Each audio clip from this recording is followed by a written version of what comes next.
Okay, I'm going live. I'm going to adjust the camera. And I'm going to make it so you can't see my face. Because I was told that it's helpful if the action's in the top half of the screen. So,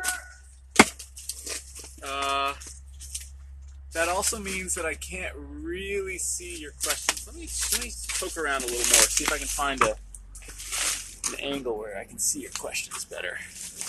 Oh, bear with me, bear with me.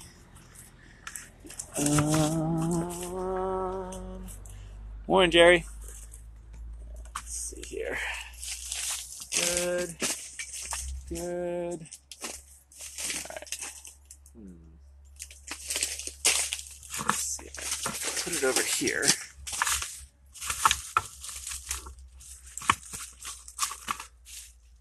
And then tilt it up.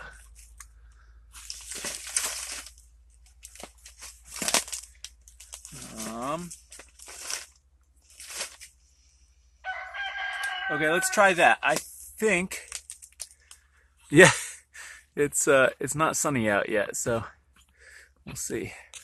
All right, I think this way you guys can see the action, and I can relatively easily see questions. This is part of the virtual apprenticeship challenge. I'm going to be axing 4 blanks, a scoop, a camper, an eater, and a cooker. So that's great. We're covering sort of all our bases here. So first of all, you can see I've got pieces that are just in big chunks. And the nice thing about big chunks is that it doesn't really matter what the grain orientation. I'm not searching for a perfect grain orientation. I'm looking for the right flat face to work with. And sort of how much I can use. I got this section here. Woo! Got this section here that I guess ants caused there to be all this mold in here. So I'm going to be splitting this apart and figuring out where the clean face is. And maybe that's what I'll do right off the bat, is just split this in half here. So what you can't see right now is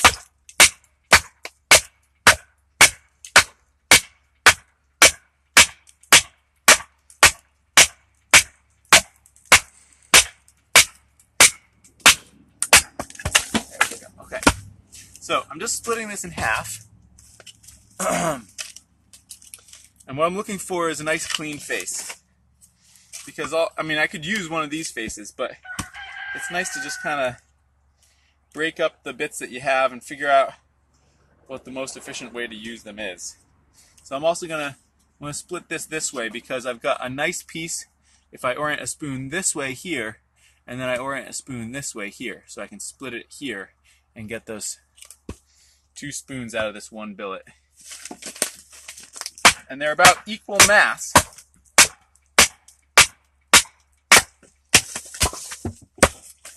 So I can get them to split evenly. Yeah, it'll be posted to YouTube. So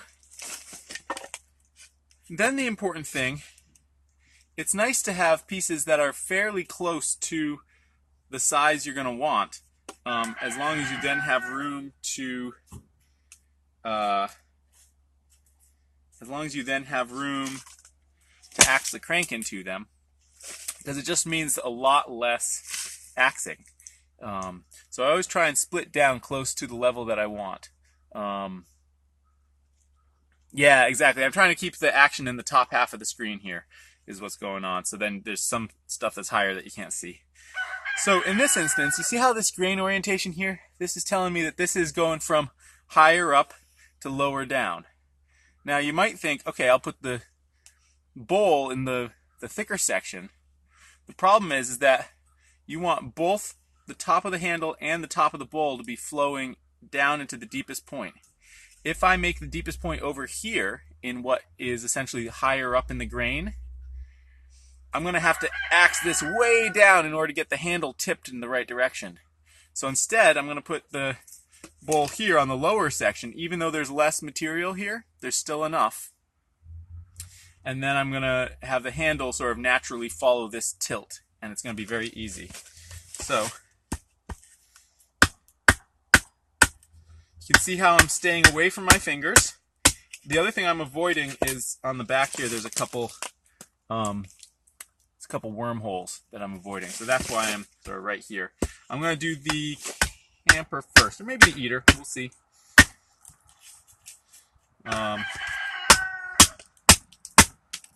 So the first thing I'm establishing is the bowl face.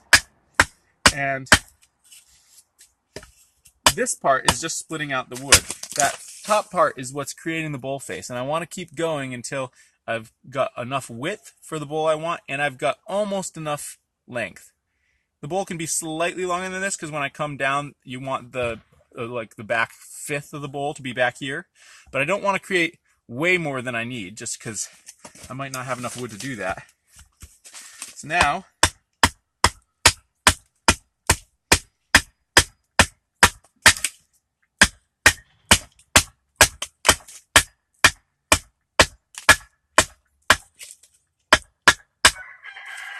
good. So you can see I've created this shallow V where I've got the handle side and the bowl side, just like that. So one of the most important things is if this is your deepest part, right here, you want to make sure that the widest part of your bowl is up here, further in the direction of the bowl. You do not want to line up your widest part with your deepest part. That's going to give you trouble when you start, hi Daniel, when you start carving the rim of the bowl. You're going to hit the grain change right as you're going parallel to the grain this way, and you're going to get stuck going back and forth trying to clean that up, and it's not going to work. So instead, make sure the widest part of your bowl is above that deepest part of the bowl. And in this case, I'm doing a cooker. Notice how scratchy my marks are, right? I'm not trying to make a perfect line. I'm trying to get everything lined up right, and I'm trying to get the proportions right, but I'm not agonizing about getting the perfect line. So I'm sorry, I'm doing a camper here. So yeah, there we go. Make that bowl a little bit smaller so it'll actually fit in your mouth. So there's the shape. I always draw the bowl first, then I draw a line through it, and I extend that line. Yeah, see you later. I extend that line to get my center line, and that helps me draw a handle that tapers evenly on either side. I still don't necessarily get it exactly right, but it gets me close, and that's close enough, and I'll straighten it out later. So now I use my axe as a stop cut. Because the axe is here, and my hand is here, and the saw is pulling this way, if I didn't have the axe, this whole thing would pivot. But because it's up against the axe, it can't actually pivot, and it makes it much easier to saw.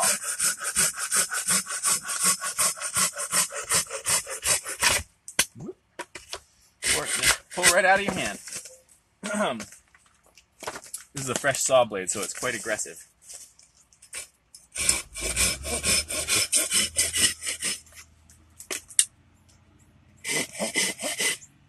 I'll cover these saw cuts in the next blank, but I just want to show you two things.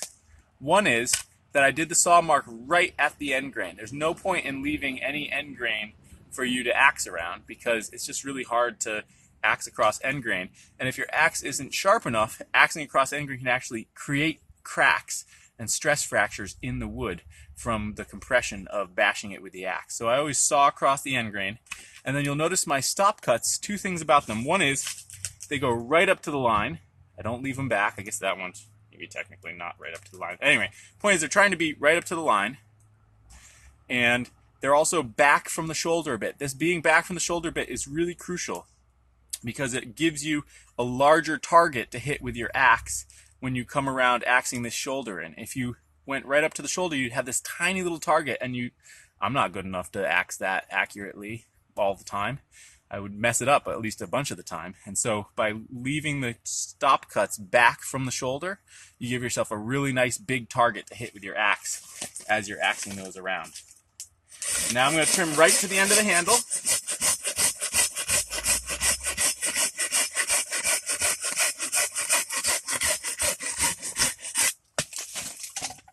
How's this angle working for people? Good?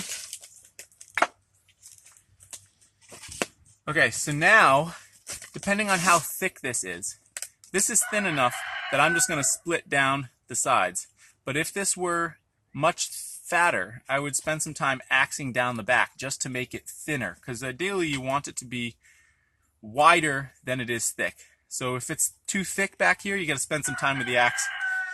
Here, I'll just show you what I mean. You know, reducing some of the weight back here.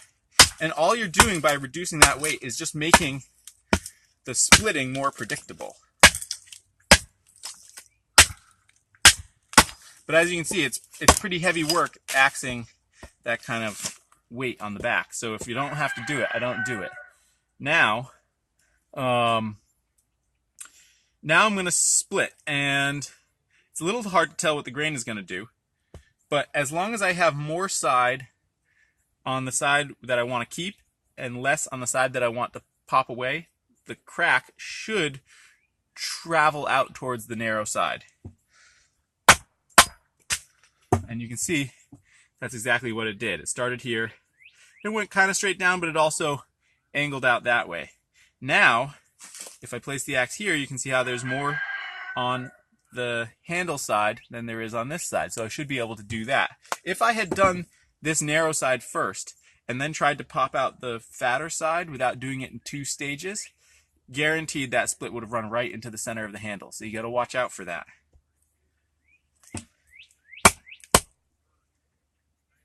Oh, that's going to be close.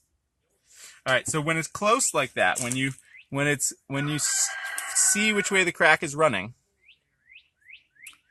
there's a couple things you can do. What I'm going to do is I'm going to stop and I'm going to remove this material from here.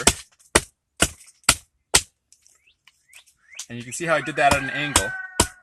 And by doing this in this controlled way, that crack hasn't run all the way down.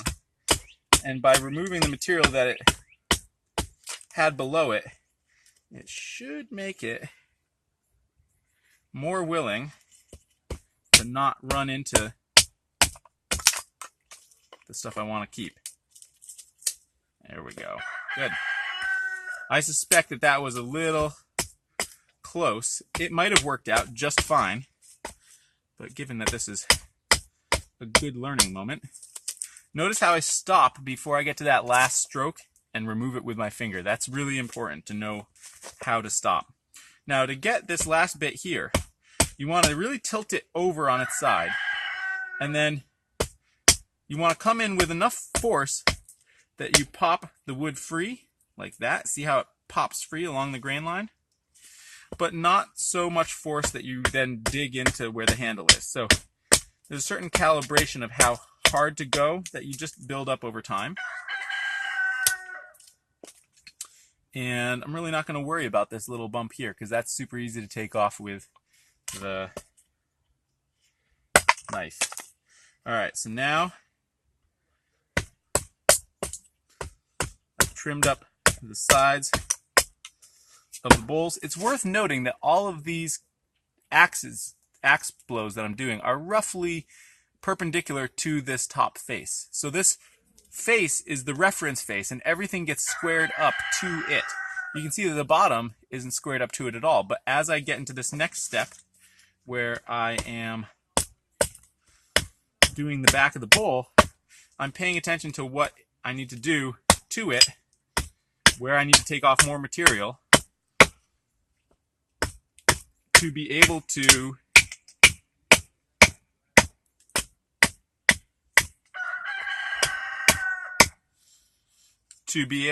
get it so that it's now parallel to the top here.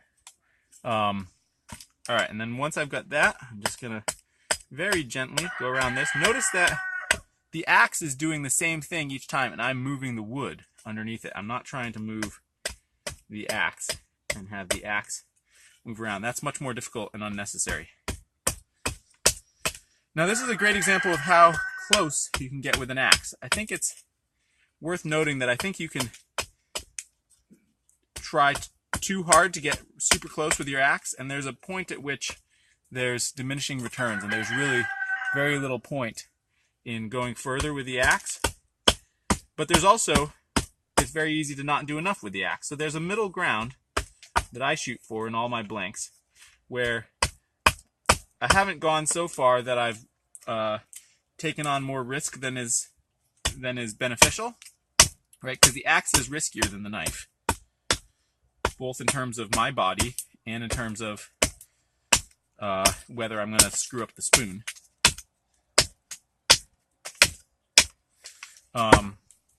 But I'd say, you know, that is pretty good. And I'm going to put this aside, and then we'll go over the 4 blanks that I make here in more detail and talk about, you know, why I chose to leave them the way that they are. Different things are going to rear their heads with different blanks. So we'll see about that in a second. All right, so now I've got this lovely chunk. Let's see here. Split it like this.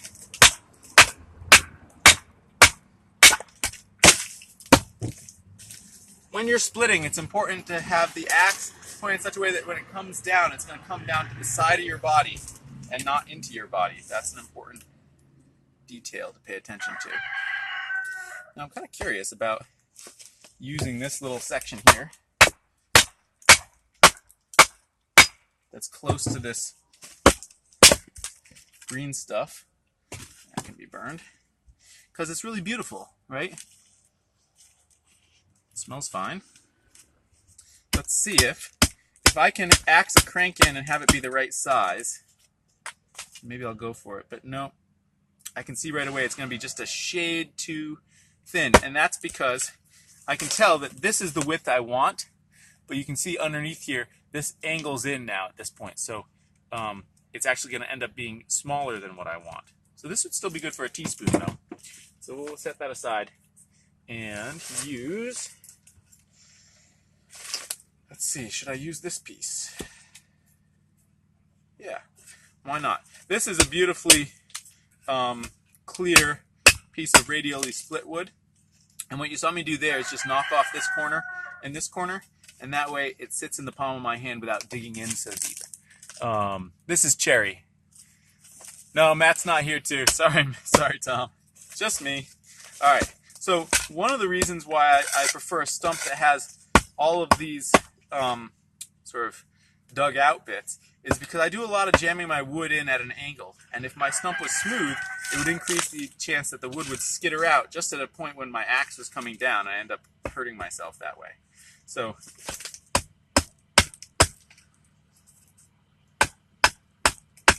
again, I always start by axing in that reference face, starting with the bowl, and notice how I keep away from my finger. I always have this sacrificial bit here. Oh, hey, Matt. So I always have that sacrificial bit, and nicely, that sacrificial bit also lines up nicely with the cracked bit that I want to remove. Now notice that I didn't just evenly dive this face down in. I actually cheated it over to the thicker side because that way I'm making use of this thicker material under here to give me more belly to my bowl. If I had just treated that as the top face, this is not enough material here and I would have gone in too deep. So this reference face that I'm creating, it doesn't have to start on a flat face. You don't have to treat any face as the perfect face that you're then going to sort of go down parallel to. You create the parallel face in your decisions. And in this decision, I decided to go deeper into the thicker side to tilt the spoon within the wood more that way. So now I have more of this depth in the center of my bowl. And that way I can get away with using, hi Graham, I can get away with using this fairly thin piece of wood. For an eater, when you get right down to it, you need such a small scrap of wood for a spoon. You can often get it out of the most random sized pieces of wood if you have all these tricks up your sleeve and you're willing to not square up your billet before you axe in the reference face. Right? If I had squared up this billet before axing in this face, there's no way it would have fit. Alright, so here we go. I've got my reference face. Now notice that the smooth section comes up here, but then it's quite rough over here. And that's because I know from experience that my handle's going to go about to here, down to here, and it's going to be over in this section because I want to go as close to this fat section as possible here. So here we go. How do you know what size to draw? Well, to some extent it's just from doing it a lot, but you can certainly get practice from just doodling on paper. And the thing to keep in mind is that you can only get smaller. So you want to make it just slightly bigger than what you want your finished shape to be. So I draw the bowl. Again, here's my deepest point. Here's my widest point. They do not line up. You got that, people? So then I draw my center line. I try and get my center line lined up with the grain so that the handle will then be lined up with the grain nicely. And you can see, just as I predicted, I'm over in the nice clear section here. And that center line helps me make a handle that tapers evenly. Good. And then handle length is easy to let the handle get a little too long. You can see how that bottom line is just a smidge too long, and it just takes, you need to just pull it up just the tiniest little bit. Yeah, Tom and I could do a live one. This isn't a great one because I can't really see people's comments while I'm doing this, but sometime when I'm carving, I'd be happy to. Tom, you want to do a live one? I don't know, in half an hour or so while I'm carving these? So, again, using the axe as a pivot stop. Now you'll notice this second saw blade position allows me to get up and down more easily. If it was just like this, I'd have to really tilt it forward, and that gets awkward. So having this where it tilts down like that is very helpful.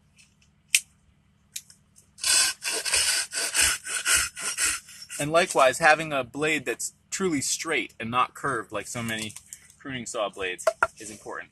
I always check the back, make sure that I'm as close on the back as I am on the front.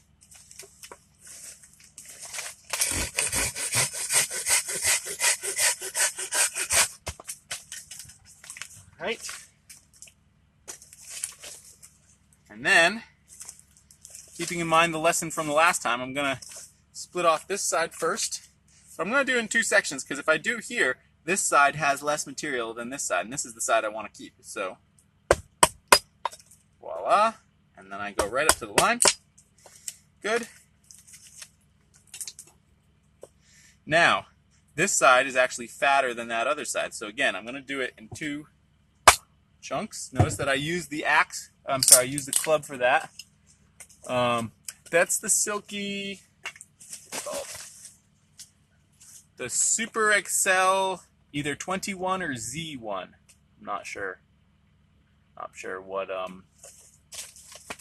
it apparently comes with different sort of aggressiveness of blades. I assume this is one of the more aggressive ones. Certainly looks aggressive to me. Now, if you have this wide section here, it can be really, the wood, no, this part's quite wet, this part's a little drier. If you have this wide section here, it can make it difficult to do this because this extra width sticking out over here keeps the whole thing unbalanced. So sometimes it's worth nipping that off before you do this little bit here. Now, you can see how by tipping it over at an angle, the axe wants to be straight up and down. So, if I were to, hold on, if I were to hold it more upright like this and try and axe in at an angle, the axe always wants to wiggle down. So it's always going to be wanting to twist down and then drive into this shoulder. So by tilting it over so that when the axe is straight up and down, it's doing the angle I want.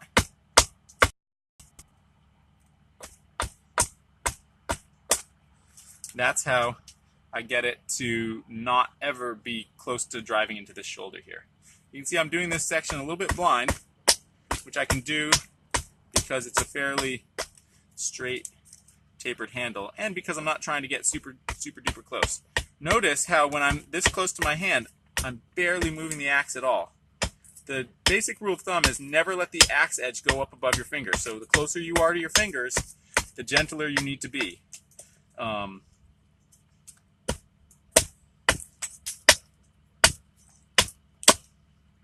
then I knock off the corners. But when I knock off the corners, notice that I'm preserving a bit of edge here. This edge is crucial.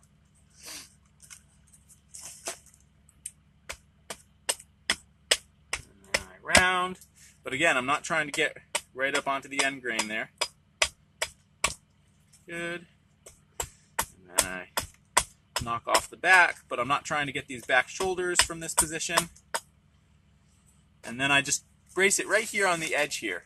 And because I've left myself this distance, I have a nice big target here to get down into. Again, I'm being very gentle because I'm close to my hand. I used to just do this with the knife, so you don't have to do it with the axe, but it is one of the harder things on the knife edge. So, and then I'm going to leave the handle fairly thick so that I have room to do the curvature in it that I want to do. And you can also see I haven't really bothered to, I've kept this depth here by keeping an angle on the bottom. If I were to completely round that over, and I could do the tip a little bit, but if I were to round that over in the middle there, I probably, this is a thin enough billet, I probably would make it so that I couldn't get the depth I wanted in the bowl. So little tricks like this, they don't, all the blanks don't always end up exactly the same way. And then you can also see there's a bit of a twist here where, let's see how to describe it. You can see that the this side of the bowl and this side of the handle are going to need to come down just slightly. But I've left myself enough depth in the bowl there that I can do that. Okay, that's number 2. Now we're going to do a cooking spoon. And let's see, we've done that orientation. Okay, we've done that orientation. I'm trying to show a whole bunch of different grain orientations for you guys. Let's see here. But at the same time, I need to just sort of whack things apart and do them as they make sense. Let's see. I'm going to do the cooker as a straight up radially split blank because I find that that is best for spoons that are going to receive heavy use. So again, I'm splitting it so that it's closer, even if this piece isn't big enough to save, which it might be big enough to get an eater out of it, but even if this piece wasn't big enough to save, it'd be worth splitting it just so that I got this piece down to be closer to the finished dimensions. Saves myself a lot of work. Now you can see this already has some natural curvature to it on this side here. So I'm actually going to treat this as the uphill side. This is going to be the top face, and I'm just going to exaggerate it just slightly. Cooking spoons, in my experience, don't benefit from a ton of crank. You can easily make them so cranked that they actually don't do their job as well. So I want just a little bit. Just a little bit.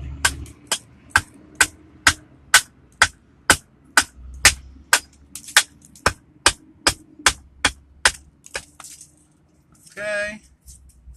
Now, how high up should you hold your axe? Generally, I hold my axe with about 1 inch between my hand and the bottom of the head, but you can figure out, you could see when I was doing the heavier stuff here, away from generally the further away I am from my hand, the more likely I am to back off slightly to about twice that amount.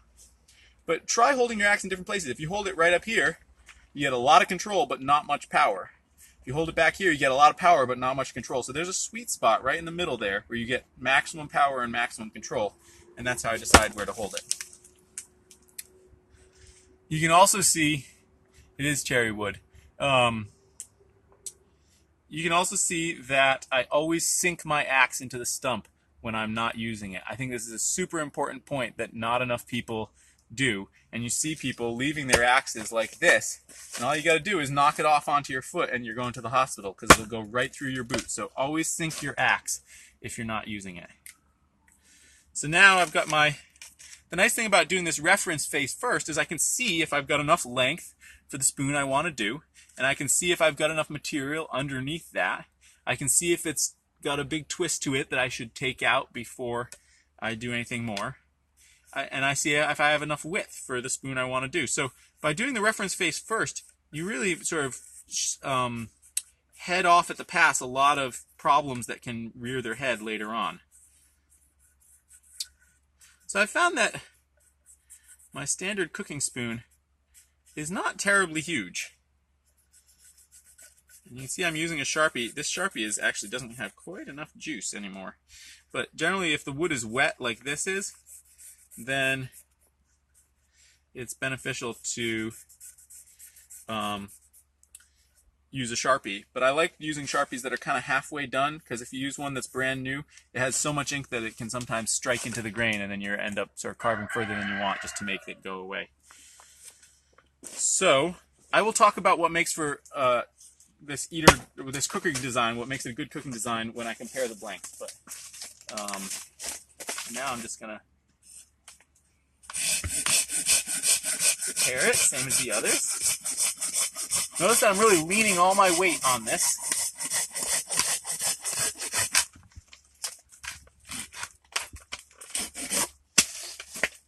And I'm really letting the saw blade do the work there. I'm not using a lot of force with the saw.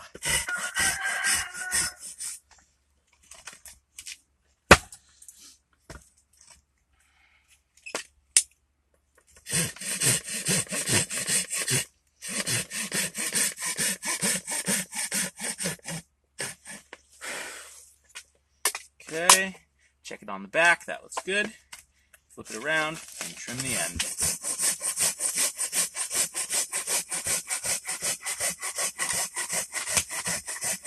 I think it's easy to let the piece of wood dictate too much how big the spoon is going to be. And I think it's important to decide for yourself how big you want a spoon to be and then make it so deliberately. Rather than just sort of go with whatever ends up happening. Because it's all too easy to end up with a spoon that looks good when you're carving it, but then when you bring it into the kitchen, it turns out to be enormous. So take some time looking at what you actually reach for in your kitchen. It might be shorter than you think. And if you have time to internalize what that is, you'll do a better job creating blanks that are actually the right size and not too big. Alright, so that's that one side. Now this side, I'm going to see how much I can split off. Again, you can see it pulling toward the side with less material. That's an important thing to take advantage of. And now I'm going to split off this. Good.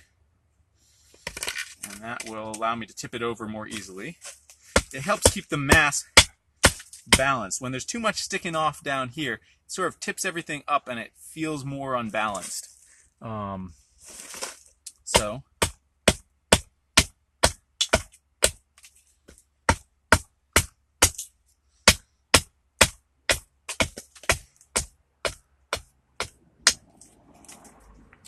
for anyone who's watching, this is the moment where I'm going to plug my online spoon carving course. For anyone who's watching who might be interested in taking an online spoon carving course, I offer one. It's $50. It's a month long. We cover a different topic each week. I do videos. I do written stuff to the group that you don't get to see on here. There's a cohort of people doing it with you. And if you're interested, you can learn more about it on my website, which is linked in the bio. So, and this is the perfect time to reach out if you're interested, because it's going to start on April 10th.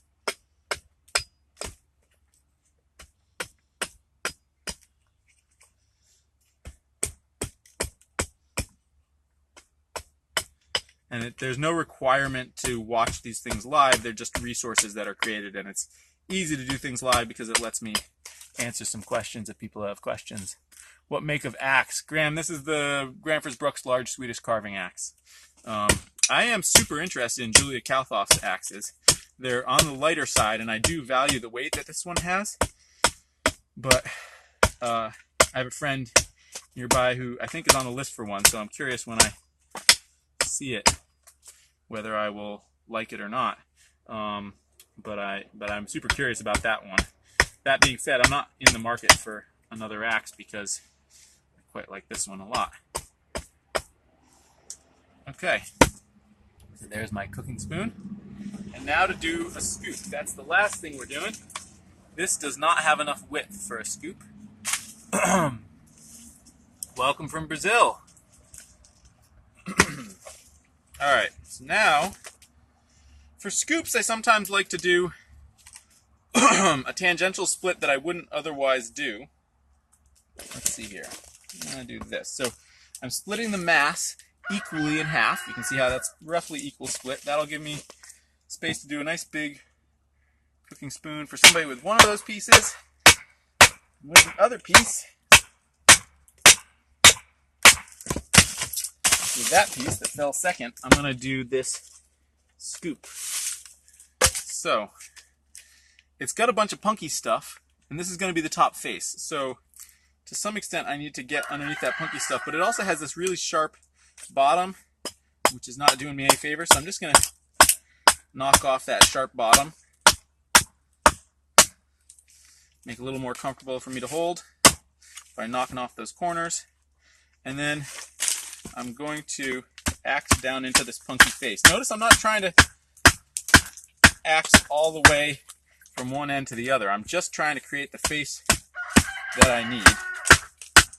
And there's no point in doing more than that. So with scoops, unlike with spoons that have a longer handle, with scoops I tend to do equal amounts from each side. Right? So I'm creating a valley that is equal on either side. And I'm feeling this punky stuff to see if I need to go deeper, which I do.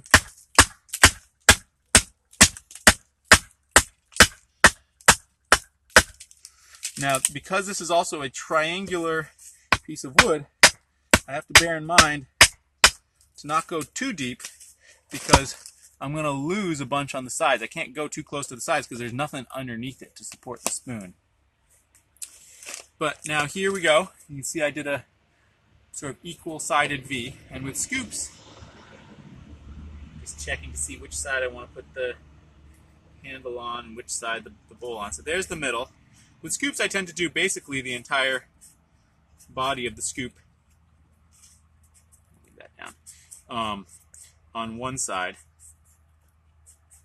like that. And I'm always surprised at how small scoops are. You know, you think you're gonna end up going up into this stuff, and you just don't, because scoops aren't that big.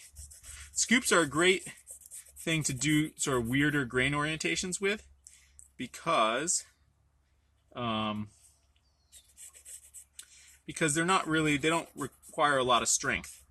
So you can see my shape there, and how the handle is really on one side and the bowl's really on the other side. And so you can get away with some of the weaker grain orientations that have, you know, really striking grain. This is not my typical scoop shape, but this customer specifically asked for the sort of brandy glass shaped scoop that I did a couple of. So that's what they're getting.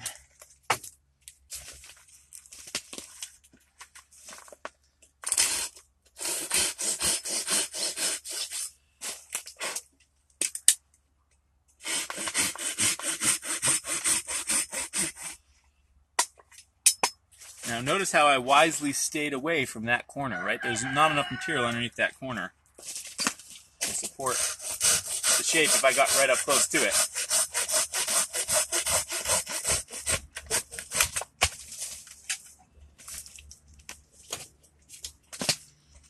Alright. I used to always do scoops as part of a longer spoon because I found it difficult to do the axing. But as I got better at axing, I realized that it's actually no harder or more difficult to axe out a scoop blank than anything else. You just have to be gentler with the axe because you're always close to your hand. So again, starting with something that isn't enormous is the first thing. And then splitting off the sides so that you are creating those faces that are at 90 degrees to that top reference face is important. Now you can see I'm going to do the bottom to pull the bottom up. Now a scoop needs to be scoopier, it needs to be deeper than a spoon. Otherwise, what's the point?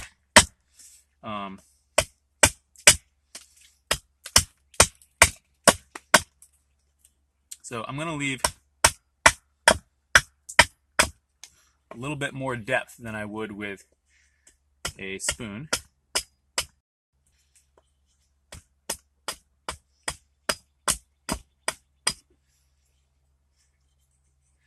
And then I'm going to do back. Now notice I'm not starting right here. I'm going to start down here and relieve some of this material here, which is going to allow me to be up close to my finger with a much gentler stroke. It's all about making it so that you can be gentle when you're up close to your fingers.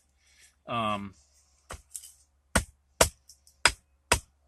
it's only as I start getting further away from my hands that I can let my stroke get stronger.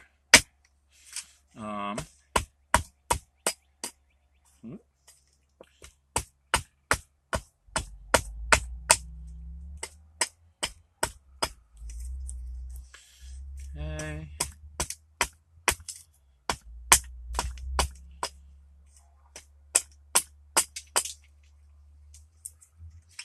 And then again, just resting it on the side of the stump. You don't need any special notches in your stump. You just use the side.